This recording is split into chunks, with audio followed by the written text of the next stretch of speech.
Hey everybody, Elon here. Brian and I are hard at work prepping for tonight's show, but in the meantime, we thought we'd drop some bonus Sunday content into the feed to share a new podcast that we think you're going to like. Longtime Keeping Karlsson patron and current Kakupful Tier 1 champ Dave Betten has decided to take his Stream Scheme podcast public. It used to be only for our patrons, but now he's sharing it with the world.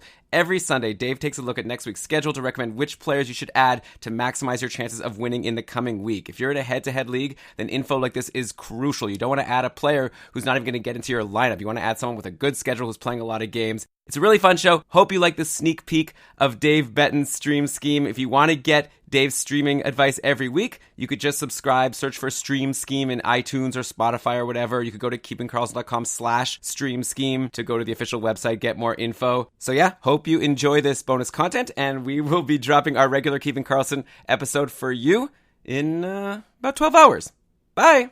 Ladies and gentlemen, if you're ready for some fantasy hockey streaming advice, it's time for the most styling, profiling, wheeling and dealing, jet flying, limousine riding podcast in all the land. It's the reigning, defending, undisputed fantasy hockey streaming champion of the world. It's the Stream Scheme.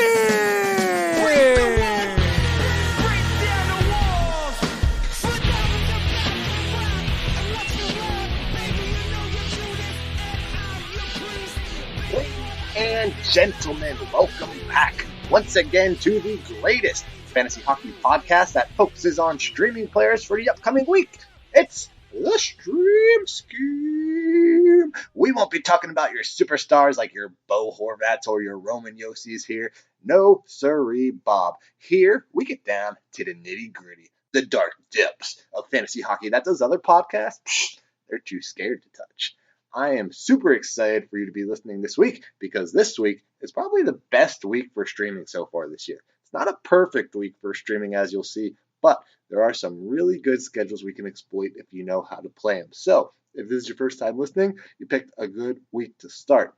We often refer to the Kakupful on this podcast, which is the Keeping Karlsson Ultimate Patron Fantasy League. It's the best, most competitive fantasy hockey league in the world, and if you don't know, now you know. If you're not a Keeping Karlsson patron, you're simply not doing as good as you could be, and if you're not in the Kakupful, you're simply not competing with the best. So we do refer to them a lot on this show.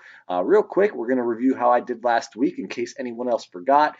My forward streamers were Anthony Duclair, Cody Glass, Luke Glendening, Old Man Scott Lawton, and Alexander Stinky Steen. Our defensive streamers were Mike Green, Nikita Zaitsev, and Braden McNabb.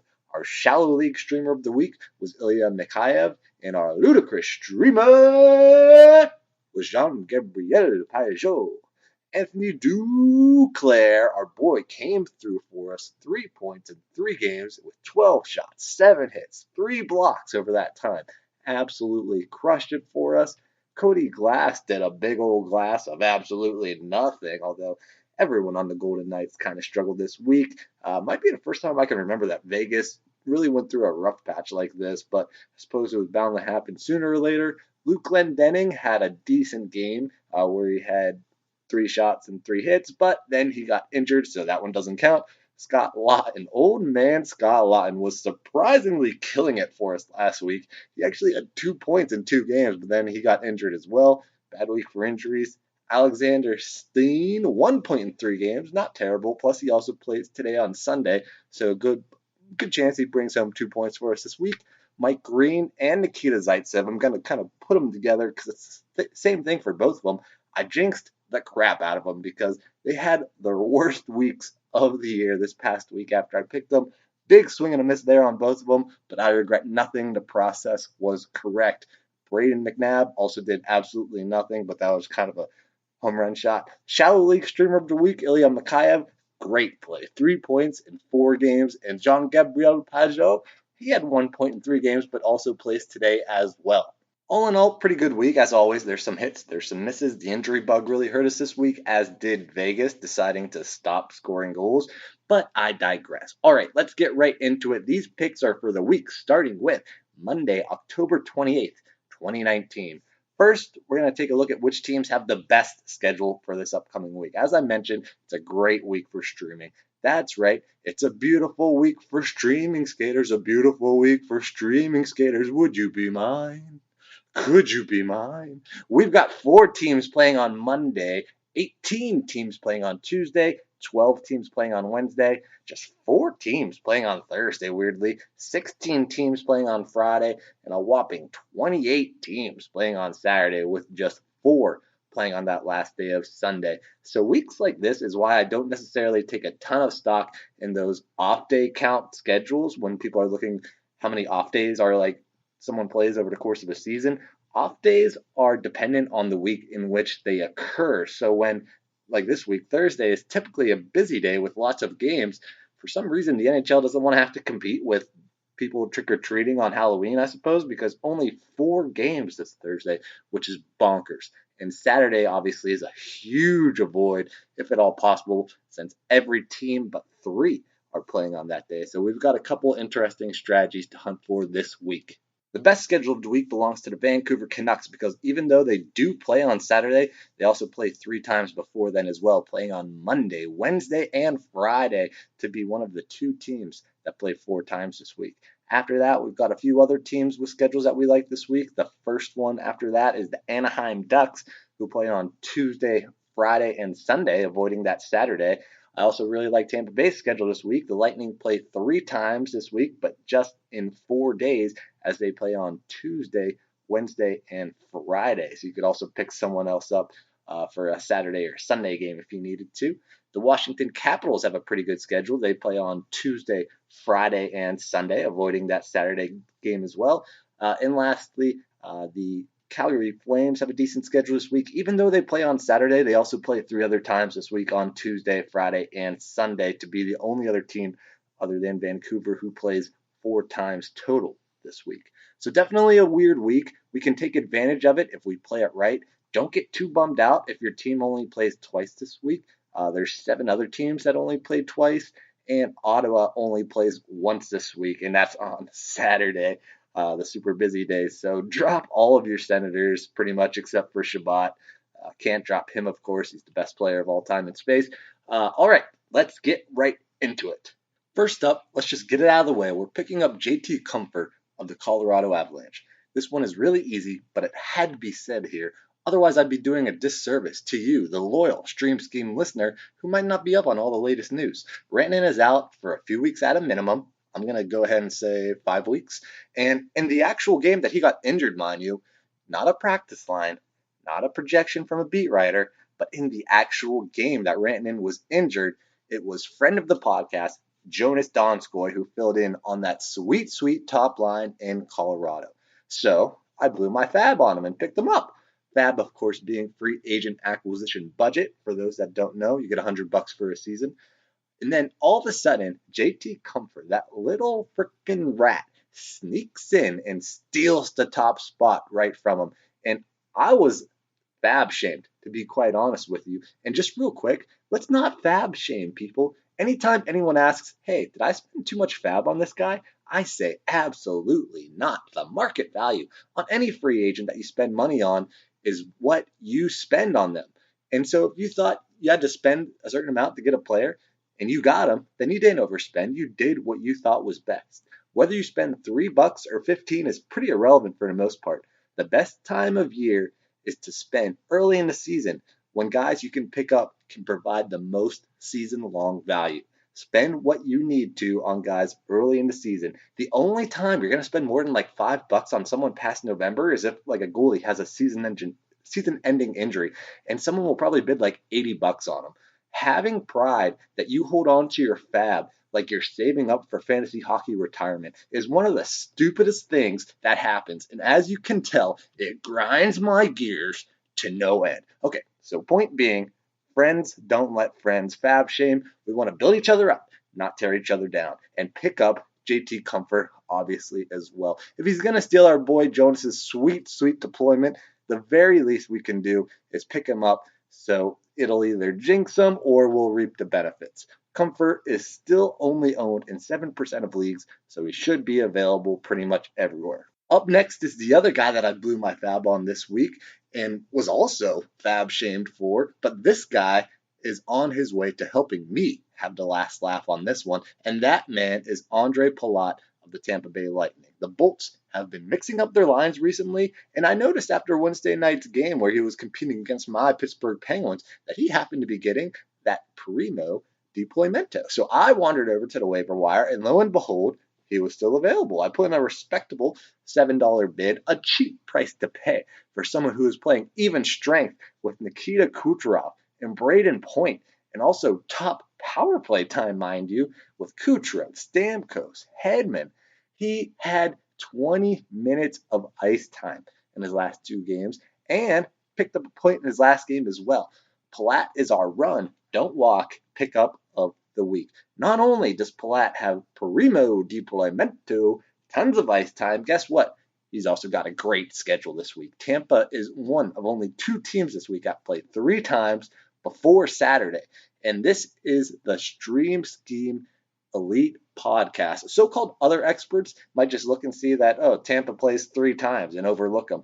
Not the Stream Scheme, baby. We give you the best fantasy hockey streaming analysis you will find anywhere. But enough tooting our own horn. Palat is the best pickup this week, in my opinion, and he has potential to last even longer than that. He's still only owned in 15% of leagues somehow, which absolutely blows my mind. But if your league is one of those 85% where he is available, you've gotta pick him up. Our next forward streamer is going to be Nick Ritchie of the Anaheim Mighty Ducks. The Ducks were struggling recently, having only scored 3 goals in their previous 3 games, but last night on Saturday, they busted out of their slump, putting up 5 goals and beating the Avalanche somehow.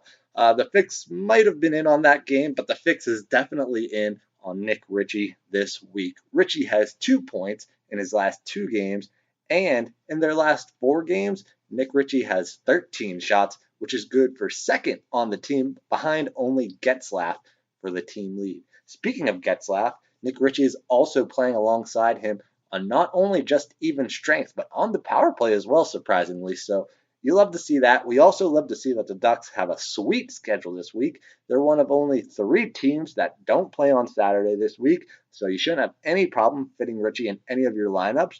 Ritchie is someone that we are really high on this week, and he's only owned in 3% of leagues, so he should be available everywhere. Our 4th forward streamer of the week is going to be our first repeat pick of the year. Normally, I don't like to repeat streamers this early in the year, but hey, my promise to you, the loyal Stream Scheme listener, is to give you the best streamers of the week. And this guy has a great schedule. He killed it for us when we streamed him earlier in the season.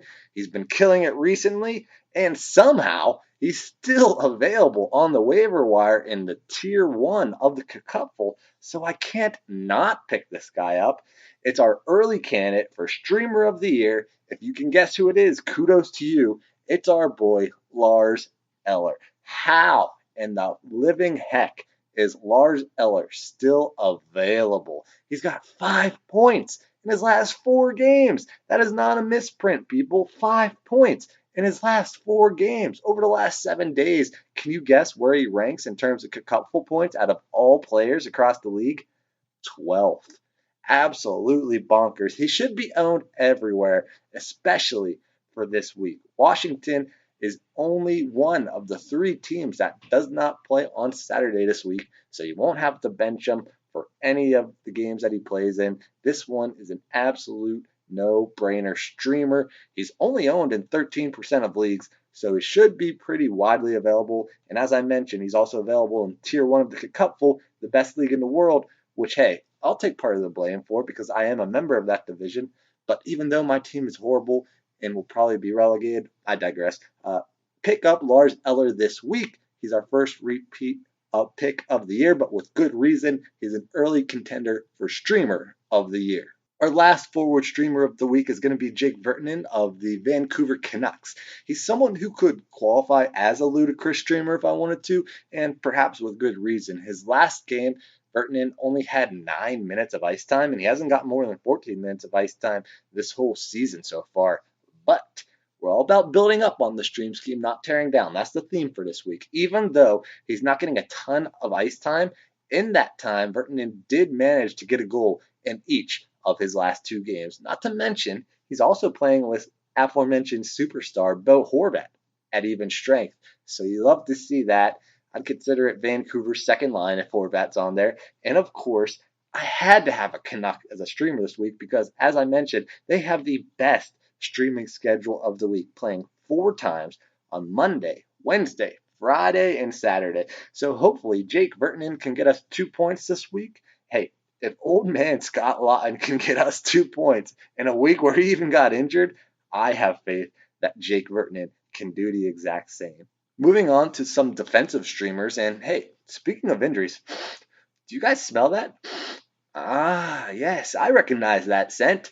It smells like an injury. And for those of you that may not remember, I infamously smelled out the injury that happened to Ghost Bear last year during the Stream Scheme Christmas Buy Low Sell High special. So I do have a proven track record for sniffing out injuries that are about to occur. And this time, oh yes, I think I smell an injury happening to a fantasy superstar. Who is it?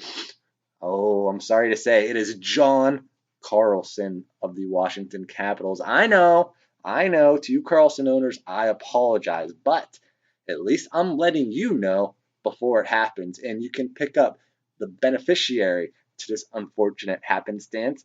It's going to be none other than our first defensive streamer of the week, Dmitry Orlov. The number 2 guy in Washington is always a play away from being one of the ads of the year, especially if it's going to be a long-term injury. We're just getting a jump on that before it happens. The guy that will step up will be Orlov without a shadow of a doubt, and there's really no competition for that now that Niskanen is gone. Even if John Karlsson doesn't get injured this week, sometimes, the smell actually happens to be a few weeks away. Orlov is still a good stream this week regardless. He puts up good per-ifs, and as I mentioned, Washington has a great schedule this week, and he's only owned in 5% of leagues, which is actually a little bit higher than I thought he would be. That just goes to show that there's other people who have also picked up on the scent of this Karlsson injury that's about to happen. So pick up Orlov with confidence, and you'll look like Nostradamus when Karlsson hurts his knee. Our next defensive streamer is going to be an old friend of the podcast. It's TJ Brody from the Calgary Flames. The Flames have been frustrating this year. They're mixing up their lines and such now, and as a Monahan stanner, I don't like it one bit. But if the Flames are going to hurt us by mixing up their lines and such, the least we can do is take advantage of it. They have been stupidly going to more of a 50-50 power play split, and like I always say, that's dumb to do in real life, but as streamers, we love it. And the person that I think that benefits the most is TJ Brody. The Flames are doing 2 different power play units that both consist of 3 forwards and 2 defensemen. And at least as of last game, Brody was playing with Giordano on what I'd consider their top power play unit. And this has been paying off for Brody in spades. He is red hot right now, pun intended, as Brody has 4 points in his last 4 games. And as long as the Flames are going to stick to this dumb deployment, Brody is the one who's going to reap the benefits. Pick up Brody with confidence. He should be available everywhere. He's only owned in 5% of leagues, but perhaps not for much longer, because if the Flames stick with this deployment for a whole season, there's no reason that Brody can't put up a 40-point pace the rest of the way. And for my last defensive streamer, we've got someone we've actually already mentioned on this show. It's our old pal, Matt Niskanen. Niski is an old favorite of the stream scheme, and while he's now on the Flyers, we still love him this week. Philadelphia has started to actually show some signs of life recently. They're winners of their last 3 games while putting up a whopping 17 goals over those 3 games. Wow. So, hey, why not pick up a streamer that can pick up a few points while Philly is hot? And Niski so far has done exactly that, picking up 2 points in his last 3 games. And of course, Niskanen's foundation is grounded in his per-ifs. Plus, he's getting some second power play unit time as well with Provorov. He's 9% owned somehow, which is actually pretty bonkers. Perhaps all the people who've also picked up on the scent of that John Karlsson injury thought that Niski still plays in Washington. That's the only explanation I can really give for why he's 9% owned, but I'd imagine he's available pretty much everywhere though, so pick up Niskanen this week. Our Shallow League streamer of the week is going to be another Philadelphia Flyer. It's Kevin Hayes. Yeah, I was shocked too. I was scanning my 10-team leagues waiver wire for someone that would make a good Shallow League streamer and was absolutely flabbergasted that not only was Kevin Hayes available, but he's only owned in 15% of Yahoo leagues. Yeah, that's not a misprint. You can look it up yourself if you don't believe me. But he's been one of the direct reasons why the Flyers have been hot as late, as Hayes has 5 points in his last 3 games, and 3 of those points being goals. Now, obviously, he won't be able to sustain that for an entire season, and right now he doesn't have the best deployment, actually. But, hey, those numbers don't lie. Philly doesn't have a great schedule this week, but at least they play 3 times in total. So, if he's available in your league, I think you have to pick up Kevin Hayes until he cools off. And lastly, our ludicrous streamer of the week is none other than someone from your Pittsburgh Penguins. It's Brian Rust. Now, you guys already know your boy Davey B has all the inside scoops on the Pens. We famously recommended potential streamer of the year Dominic Simone as a ludicrous streamer earlier in the year, and now we're giving you another sleeper Pens pickup. Pittsburgh has been all kinds of injured this year, but they're slowly starting to get guys healthy. Rust had been hurt all year long, but he just played in his first game of the year yesterday. And guess what? He scored a goal. Boom. And while the Pens don't have a great schedule this week, they admittedly only played twice. This is a little bit more of a boom-bust pick with the potential for a long-term gain. Rust is someone who's always going to be a guy who's got great skills and is always going to slot in on that top 6 for Pittsburgh, no matter who he's playing with. Right now, he's on what I would consider their second line with Hornqvist and Bjugstad, but the main reason why I recommend picking up Rust now is that, as you can see, he's already scoring goals, and I think that when Galchenyuk and Malkin are going to be back, which may be a week or two here, a line of Chucky, Gino, and Rust would absolutely rake as that second line for the Pens. But even until then, I think you're still going to see Rust put up respectable numbers regardless. So if you can afford to kind of stash a streamer, Rust is a really sneaky pickup now. He's only owned in 2% of leagues, and that's probably just from people who were stashing him in their IR spot. So if he's available, or if someone dropped him because they had to take him out of the IR spot, pick up Brian Rust. So there we have it. To recap, our streamers for the week starting on Monday, October 28th are the following. Forward streamers, the Rat, JT Comfort, Andre Palat, Nick Ritchie, Lars Eller, and Jake Furtanen. Our defensive streamers are Dmitry Orlov, TJ Brody, and Matt Niskanen. Our Shallow League streamer of the week is Kevin Hayes, while our ludicrous streamer is Brian Rust. Good luck to everyone this week. Feel free to hit me up on the Keeping Karlsson Facebook patron page or on Twitter at YinsGChat. And don't forget what the great Gordie Howe once said, the future belongs to those who believe in their stream. See ya!